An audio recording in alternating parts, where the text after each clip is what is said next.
చాలా వరకి లైక్ బోనాలు జరుగుతున్నప్పుడు గాని అప్పుడు గాని చాలా మందికి పై నిండుతుంటారు, ఇలా చేస్తుంటారు కదా. అది మరి దేవుడు రావడం వల్లనే వాళ్ళు అలా పై నిండుతారు అని చెప్పేసి అంటారు కదా, దానికి ఏం చెప్తారు మీరు? అక్క నేను నా నా నా పరిసర ప్రాంతాల ప్రకారం అయితే నేను ఏనాడు కూడా దేవుడు వచ్చేటలో చూడలేదు అక్క, ఏనాడు కూడా చూడలేదు. అసలు మీ ఊర్లో చూడనే లేదా బోనాలు ఎత్తుకొని పై నిన్నది? మా ఊర్లో జరగవు అవి, జరుగు. ఈ హైదరాబాదు ప్రాంతాల్లో మహా ప్రాంతాల్లో జరుగుతాయి. ఎప్పుడు నేను దగ్గర నుంచి విశ్లేషించలేదు, దానిపైన జ్ఞానం పట్టలేదు. సరే ఫోన్లో అయితే చూసినావు కదా, ఫోన్లో చూసినాక కొద్ది కాలం అయితే మనం కూడా ఫోన్లో చూస్తున్నాము. కొంతమంది ఈ రోజు తాగి కూడా బోనాలు ఎత్తుకొని పోయిన సందర్భాలు ఉన్నాయి, ఆల్రెడీ మీడియాలు కూడా చూపిస్తున్నాయి. దానిలో ప్రకారం అయితే నేను అనుకుంటున్నా అంటే ఏమో వాళ్ళ నమ్మకం వాళ్ళేదిరా బాయ్, ఏదో రోజు అర్థం చేసుకుంటారు. లెట్ మీ కంప్లీట్, వాళ్ళ నమ్మకం వాళ్ళు బాయ్ చేసుకుంటున్నారు, ఊగుతున్నారు, శివసత్తులు ఊగుతున్నారు. ఊగినంతసేపు ఊగని ఆ తర్వాత లోపల అయిపోయిన తర్వాత వాడేస్తాడు వాళ్ళ ఇంటికి అని చెప్పి నేను అనుకుంటా. మీరు అన్న ప్రకారం అయితే అదొక బోనాల పండుగనైతే నాకు తెలిసినంత వరకు అయితే ఒక మంచి పండుగ. దాన్ని చాలామంది ఇక్కడ ఉన్న మంచి మంచి మేధావులు దాన్ని ప్రారంభిస్తారు. నేను దాన్ని అయితే కొద్దిగా వ్యతిరేకిస్తాను అక్క, నాకైతే నచ్చదు. నా హ్యాబిట్ ప్రకారం ఇతరుల చెప్పలేము, వాళ్ళు స్వేచ్ఛ హక్కు ప్రకారం నాకైతే నచ్చదు, దాన్ని వ్యతిరేకించుకుంటాం. ఓకే, కానీ అది నిజమా అబద్ధమా మరి? ఇప్పుడు బోనాలకి పై చెప్తుంటారు పచ్చకామరులు వచ్చినోడు ఊరంతా చూస్తే పచ్చగా అనిపించినట్టు. ఇప్పుడు నా దృష్టిలో నేనైతే అబద్ధం అని చెప్పి నేను చెప్తా, మీ దృష్టిలో మీరేమనుకుంటారు? అరే వీడు అబద్ధం చెప్పిండ్రు అది నిజమేరని చెప్పి మీరు అనుకుంటారు. అట్లా అంటలేదు. ఇప్పుడు నా దృష్టిలో అయితే అబద్ధం. అబద్ధం అంటే వాళ్ళు చెప్పేది కూడా అబద్ధమేనా? వాళ్ళు చెప్పేవంటే దేవుని చెప్పారంటే రేపు పొద్దుగాల దేవుని చెప్పి అక్క ఏం చెప్తుందో అది విందాం. చెప్పిన విన్న తర్వాత నేను ఏం చేయాలన్నా చేస్తా, నన్ను ఎంత ఎత్తుకు ఎదిగిపిస్తుందో చూపి. సో ఇప్పుడు దేవుడు అంటే నీకు పైసలు ఇవ్వాలి, నువ్వు రిచ్ అయిపోవాలి, అట్లా అయితేనే దేవుడు అంటావు. పైసలు అవసరం లేదక్క, మా పైసలు నువ్వు తింటాను భయ్, నువ్వు మాకు పైసలు ఇచ్చుడేంది, మా పైసలు నువ్వు తింటాను. అండ్ ఇంకొకటి ఇన్స్టాగ్రామ్ లో గానీ బయట గానీ ఇన్స్టాగ్రామ్ లో సిద్ధేష్ అనే పేరు చెప్తున్నా, సిద్ధేష్ అనే వ్యక్తితో ఏంది నీకు లొల్లి తమ్ముడు? అయితే ఆయన భావజాలాలు నా భావజాలాలు దగ్గరనే ఉన్నాయి, కాకపోతే ఒక మతం మత్తులు ఉండి ఆయన మాట్లాడుతున్నాడు నా పైన ఎన్నో ట్రోలింగ్స్. నేను ఇలా గడ్డ ఉంచుకుంటే అగ్నితేజ ముస్లిం రా భయ్, అందుకే గడ్డ ఉంచుకుంటా అని చెప్పి ఇట్లా కామెంట్లు వచ్చి కింద చదువుతా అంటే, లేకపోతే మన మాలమాదిగురు రా భయ్ వాడు ముస్లిమ్స్ అని చెప్పి మొన్న దాకా టాక్ మొత్తం ఇన్స్టాగ్రామ్ కింద కామెంట్ల మొత్తం అది నేను చూస్తా సపరేట్గా వదిలేస్తాం అక్క, అంతే. ఎవడు ఊరుకుంటాడు వాడు ఊరుకుంటాడు. ఆ సిద్ధేష్ బ్రదర్ మాటలు ఏంటంటే ఆయన నా పైన చాలా ట్రోలింగ్స్ చేసిండు, మీరు కూడా చూసి ఉంటారు నా ప్రీవియస్ వీడియోస్ మొత్తం కూడా. నేను ఎవరిపైన కూడా ట్రోలింగ్ చేయదలుచుకోలేదు, నేను ట్రోలింగ్ చేయాలనుకున్నా కూడా నాకు ఒక క్షణం కూడా పట్టదు. ఎన్నో వీడియోస్ ఇలా వీడియోలు తీయాలనుకున్న క్షణం కూడా పట్టదు, అవసరం లేదు. వాళ్ళే మతం నుంచి ఏదో రోజు బయటకు వచ్చి అగ్నితేజ ఎంచుకున్న మార్గం నిజం రాబా అని చెప్పి ఈ రోజు ఆ సిద్ధేష్ బ్రదర్ మీద కూడా దాడి జరిగితే పోయి కొట్లాడేది మళ్ళీ మా హిందూవాదులే. నిజమా అక్క?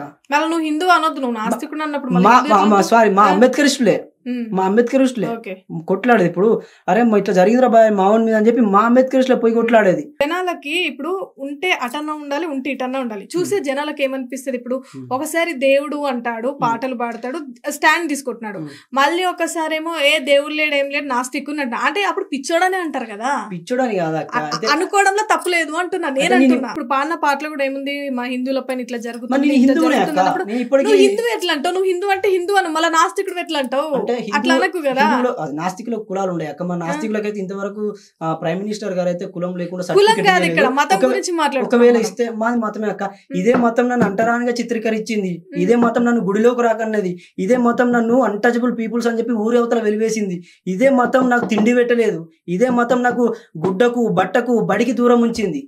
ఏం చేస్తాం అక్క, మా కష్టాలు మాకుంటాయి కదా. ఇప్పుడు ప్రజలంతా చైతన్యపరులు అయిన తర్వాత ఇప్పుడు మా కులం నుంచి మన మతం నుంచి కొంతమంది వ్యక్తులు బయటికి వెళ్ళిన తర్వాత అరే మమ్మల్ని ఎందుకు ముట్టియారా పై చలో చూద్దాం పై అని చెప్పి మెట్లెక్కిన తర్వాత ఇప్పుడు వస్తున్నాం ప్రజెంట్. ఆ కాలంలో ఉందా మహర్చెల్ల నీళ్లు దానియలే కదా మనల్ని, అంబేద్కర్ దాగిపోతే వేల మందితో ఆ చెరువునే ముట్టడి చేసిండు. అలాంటి చరిత్ర గొప్పది మనది. అలాంటిది ఓకే నువ్వు నాస్తికుడుగా చేంజ్ అయ్యావు కదా, మళ్ళీ ఎందుకు హిందూస్ అంటున్నావు అంటున్నా. నేను హిందుత్వం మళ్ళీ చెప్తున్నా అక్క, ప్రైమ్ మినిస్టర్ అయితే కులం లేకుండా సర్టిఫికేట్ ఇవ్వలేదు. మాది హిందూ కులం కాదు, మతం లేకుండా సర్టిఫికేట్ అయితే ఇవ్వరకు రాలేదు. ఒకవేళ వచ్చింది అనుకో, ఆ సర్టిఫికేట్ తీసుకొని నీ ఇంటర్వ్యూకి వస్తా, ఆ సర్టిఫికేట్ చూపిస్తా, అక్క నేను హిందువుని కాదక్క.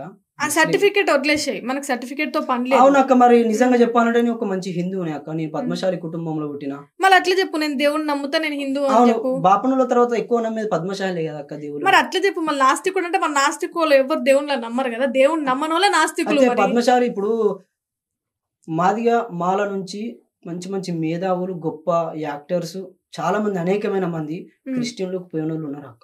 ఓకే, వెళ్ళారు, అది వాళ్ళు మనమే కదా అక్క. మనమే ఎర్రజెండా పట్టుకొని పోరాటం చేసినాం, మనమే అడవులలోకి సంపబడ్డాం, మనమే ఈ రోజు గుడ్డకు బట్టకు దూరం ఉంటున్నాం. ఇవాళ రెడ్డి సన్న పోయి ఎర్రజెండా పట్టుకొని పోరాటం చేసిరా, కమ్యూనిజం చేసిరా, ఎవరు చేసిరు? మనమే కదా, బహుజనులే కదా. బట్ నువ్వు ఇక్కడ అంబేద్కరిస్ట్ గురించి చెప్పడం 100% నేను యాక్సెప్ట్ చేస్తాను, కరెక్ట్ గా చెప్తున్నావు. అంబేద్కర్ అక్క, నా దృష్టిలో అంబేద్కర్ గారి పైన ఎవడన్నా బురద చల్లిండు అనుకో, ఆ బురద వాని మీద చల్లరు. చల్లంత ధైర్యం కూడా ఎవరికి లేదని నేను చెప్తా. అంటే నేను ఇక్కడ కూర్చొని చెప్తా, అంత దమ్ లేదు. అందరికి తెలుసు అంబేద్కర్ అంటే ఏంది, ఏం చేసినారు అని చెప్పేసి. నిన్న మొన్న మన వాట్సాప్ యూనివర్సిటీ గ్రూప్ లలో కూడా చెవు దగ్గర పెట్టారే, పనుకున్నావా అని చెప్పి మొన్న అంబేద్కర్ విగ్రహం పైన ధ్వంసం జరిగింది చూసారు అక్క, నిన్న మొన్న. అలాంటప్పుడు మీడియా ఛానల్ కూడా సపోర్ట్ ఉంటున్నాయి అక్క. మనం కాకపోతే ఇప్పుడు మన వాళ్ళను మనం కాకపోతే ఎవరు చేరదీస్తాడు చెప్పండి. ఓకే, నువ్వు హిందూ గురించి పాట పాడుతున్నావు, మళ్ళీ నాస్తికుడు అంటున్నావు, మళ్ళీ సర్టిఫికేట్ అంటున్నావు. సర్టిఫికేట్ విషయము అది వదిలేసేయి, అది పక్కన పెట్టేసేయి. నువ్వు ఇప్పుడు ఇక్కడ కూర్చున్నావు కాబట్టి నువ్వు హిందువా నాస్తికుడు ఒక క్లారిటీ చాలు. ఏదంట ఒకటే, ఆ మతం నుంచి ఏర్పడ్డ ఒక మంచి నాస్తికుడు. హిందూ ఈ మతమే నన్ను అంటరానిగా చిత్రీకరించింది, ఈ మతం నుంచే నేను నాస్తికుడు లెక్క తయారైనా, ఈ మతంలో ఇన్ని గొడవలు పెంట మశానం లేకపోతే నేను గొప్ప హిందువుని. ఇప్పటికి నేను హిందూ మతంలో పుట్టిన మంచి బిడ్డ నాక, పద్మశాలి బిడ్డ నేను ఇప్పటికి. సో ఇవన్నీ ఉండడం వల్ల వాటితో విసిగెత్తిపోయి ఉండలేక అంబేద్కర్ గారి జెండాలపై మోసుకుంటూ వెళ్తున్నా. ఏంటి, నేను హిందూస్ కోసం కూడా స్టాండ్ తీసుకున్నాను, మా మతం కోసం, బట్ అయినా కానీ అవి మాత్రం ఎవరు చూడట్లేరు. అంటే ఎందుకు చూడట్లేరు అంటే దీనికోసం, ఎందుకంటే ఒకసారి నువ్వు నాస్తికుడు అంటావు, ఒకసారి హిందూ, నేను మా హిందూస్ అంటావు. అలాంటప్పుడు అంటే వాళ్ళు క్లారిటీగానే ఉన్నారు, నువ్వు క్లారిటీ లేదనిపిస్తుంది. నేను హిందూ నుంచి పుట్టిన ఒక బిడ్డను, హిందూ మతం నుంచి. ఆ తర్వాత పూలే, బుద్ధుడు, పెరియారు, కంచాయిలమ్మ, నారాయణ గురు, మన అనేకమైన బౌద్ధ పురాణం, సూత పురాణం, శిబి చక్రవర్తి కథలు, రామాయణం, అశోక ఖండాలు అవన్నీ చదువుకుని వీళ్ళైతే మంచిగా ఉన్నారు. అబ్బాయి ఈ రామాయణం నాకు బోవెట్లే, ఏది బోవెట్టలే, ఇది మాత్రం ఖచ్చితంగా మనిషి లెక్క చూడమన్నది, అందుకే దీన్ని ఎంచుకోవాలని చెప్పి నేను భగత్ సింగ్ రాసిన బుక్ నేను నాస్తికుడు ఎలా అయ్యా అని చెప్పి ఒక పుస్తకం ఉంటుంది అక్క.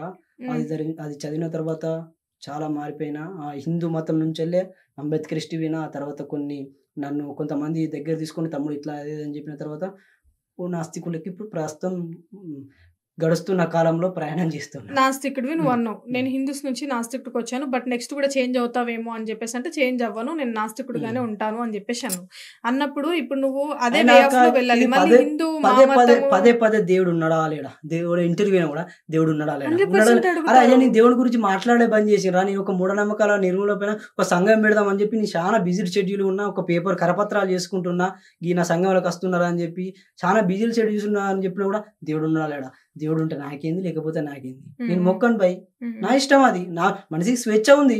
అంబేద్కర్ గారు అయిపోయారు, స్వేచ్ఛ ఉంది అని చెప్పి. స్వేచ్ఛ ఉంది, ఓకే, నీ ఇష్టం. మళ్ళీ ఎందుకు మా హిందూ మతం, మా హిందూ గుళ్ళు, మళ్ళీ నీకెందుకు, వాళ్ళదేదో వాళ్ళు చూసుకుంటా కాబట్టి, ఆ మతంలోనే పుట్టినా కాబట్టి, ఆ మతానికే అట్లా జరుగుతుంది కాబట్టి అది చేసింది. ఇప్పుడు కెమెరాలో చూపించింది అది ఘోరం కదా అక్క, అది మనం కళ్ళతో చూసినాం కదా.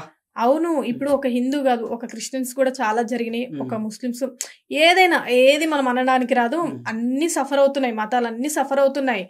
కానీ నువ్వు ఒక నాస్తికుడిగా చేంజ్ అయ్యావంటే నీకు అక్కడ దేవుడు లేడు అనిపించింది, అదంతా కరెక్ట్ కాదు అనిపించింది కాబట్టి నేను ఇట్లా వచ్చినాక అన్నావు కదా. ఇట్లా వచ్చినప్పుడు మళ్ళీ ఎందుకు, మళ్ళీ మా మతము, మా దేవుడు మళ్ళీ ఎందుకు వస్తుంది? పుట్టింది వేరే మతంలో కాదు కదా, హిందూ మతంలో కదా. మరి అట్లనే ఉండవు, హిందూ లెక్కనే అంటే నేను ఆ హిందువు నుంచి చాలా ఫేస్ చేసిన కాబట్టి నేను నాస్తికులు లెక్క మరి అప్పుడు నాస్తికులు లెక్క ఉండు, రెండు రెండు ఎందుకు? నాస్తికునే నేను మళ్ళీ చెప్తున్నా, నాకు హిందూ మతం నుంచి పుట్టిన ఒక నాస్తికుని అని చెప్తున్నా. ఇప్పుడు నాస్తికుని అని చెప్తే నాస్తికుని మతం ఉన్నదా, కులం ఉన్నదా అని చెప్పి అడుగుతారు. అది వాళ్ళ ఇష్టం, అది కులం వాళ్ళు పుట్టించిన- అనుకుంటారు, నువ్వు ఫైట్ చేయడానికి రెడీ అది ఉన్నావు మతం, కదా. అది మతం పుట్టించిన కులమే అక్క. హిందూ మతములనే ఒక సబ్బండ కులాలు ఉన్నాయి. మీ ముస్లిమ్స్ ఉన్నాయా, క్రిస్టియన్స్ ఉన్నాయా, వీళ్ళు ఉన్నాయి ఏడలేవు. మా హిందూ మతంలో ఉన్నాయి సబ్బండ కులాలు. ఇప్పుడు నేను క్రిస్టియన్, హిందూ, ముస్లిం అంటలేను. నువ్వేం చేసినావు, హిందుత్వంలో మమ్మల్ని దగ్గరికి తీయలేదు, మాకు చెయ్యలేదు, నాకు ఏం మంచి జరగలేదు, దేవుడు ఉన్నాడని నేను ఎట్లా అనుకుంటా, అసలు దేవుడు ఉన్న కాన్సెప్టే నాకు లేదు, అందుకే నేను నాస్తికులకే మారినా అని చెప్పేసి నువ్వు అన్నావు. అట్లాంటప్పుడు నేను హిందూస్ కోసము, నా హిందూ మతం కోసం నేను స్టాండ్ తీసుకొని ముత్యాలమ్మ టెంపుల్ గురించి కూడా నేను మాట్లాడినా, కానీ మా హిందువులే నన్ను పట్టించుకోవట్లేరు అని చెప్పేసి నువ్వు అంటున్నావు. నేను మీ గురించి, మీకు జరిగే గొడవల గురించి నేను మాట్లాడుతున్నా, వాళ్ళు పట్టించుకోవట్లేరు అంటే నువ్వు ఒక స్టాండర్డ్ మీద ఉంటే నేను పట్టించుకునేటోళ్ళు. రెండు రకాలుగా రెండు జంపింగ్లు అయితే వాళ్ళు ఎట్లా పట్టించుకుంటారని అదే చెప్తున్నా. జంప్ చేయలేక, జంప్ చేయడానికి నేనేం జోకర్ని కాదు, నేను కూడా జంప్ చేయలేదు. నేను మళ్ళీ చెప్తున్నాను, ఒక మంచి నాస్తికుణ్ణి, హిందూ మతం నుంచి పుట్టిన ఒక పద్మశాలి కులం నుంచి పుట్టిన ఒక మంచి నాస్తికున్నాక, అంబేద్కర్ ఇష్టం కూడా. ఓకే.